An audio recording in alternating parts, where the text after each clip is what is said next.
close up the reading from Persistent Voices, I want to return to the beginning. I want to return to the first poet who I read this evening, Tim Dlugos.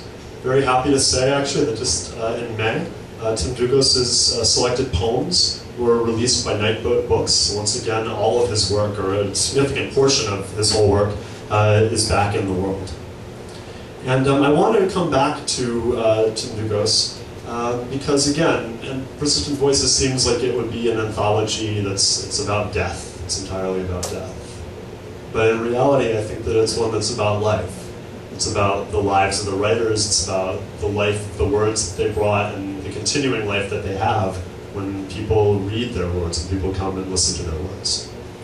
So the final poem that I'm going to read by Tim Dlugos is the last poem that he wrote before he died.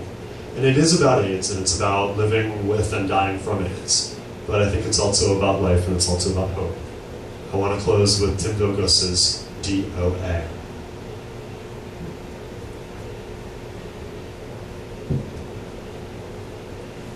You knew who I was when I walked in the door. You thought that I was dead.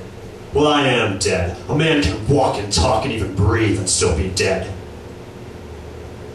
Edmund O'Brien is perspiring and chewing up the scenery in my favorite film noir, D.O.A.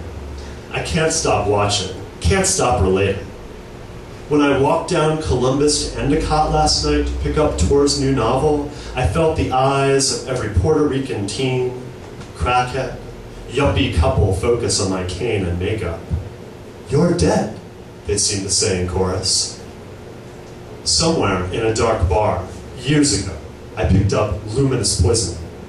My eyes glowed as I sipped my drink. After that, there was no cure, no turning back. I had to find out what was gnawing at my gut. The hardest part's not even the physical effects, stumbling like a drunk. Edmund O'Brien was one of Hollywood's most active lushes. Through 40s sex, alternating sweats and fevers, reptilian spots on face and scalp. It's having to say goodbye, like the scene where soundtrack violins go crazy as O'Brien gives his last embrace to his girlfriend, cum Girl Friday, Paula, played by Pamela Britton. They're filmdom's least likely lovers, the squat and jolly alky, and the homely, fundamentally talentless actress, who would hit the height of her fame as the pillhead acting landlady on My Favorite Martian, 15 years in the future. I don't have 15 years, and neither does Edmund O'Brien. He has just enough time to tell Paula how much he loves her, then to drive off in a convertible for the showdown with his killer. I'd like to have a showdown too, if I could figure out which pistol-packing, brilliantine, and ruthless villain in a houndstooth overcoat took my life. Lust, addiction, being in the wrong place at the wrong time, that's not the whole story. Absolute fidelity to the truth of what I felt, open to the moment, and in every case, a kind of love. All of the above brought me to this tottering self-conscious state: pneumonia, emaciation, grisly cancer, no future, heart of gold, passionate engagement with a great B film, a glorious summer afternoon in which to pick up the ripest plum tomatoes of the year, and prosciutto for the feast I'll cook tonight for the man I love. Phone calls from my friends, and a walk to the park, ignoring the stairs, to clear my head. A day like any, like no other. Not so bad for the dead.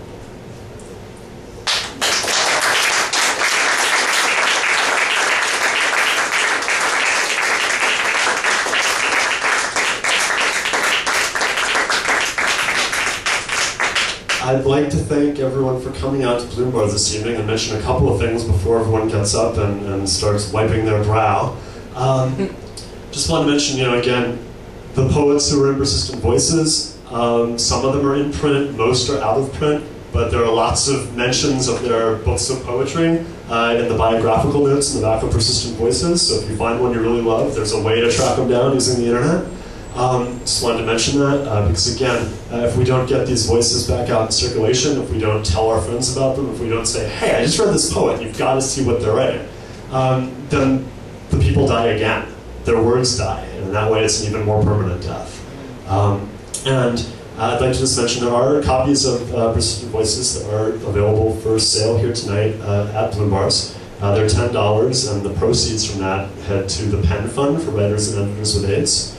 Also, proceeds from the donations this evening will be going to the Pen Fund. It's kind of the AIDS charity that Persistent Voices is connected to, with our advance and royalties setting to the Pen Fund.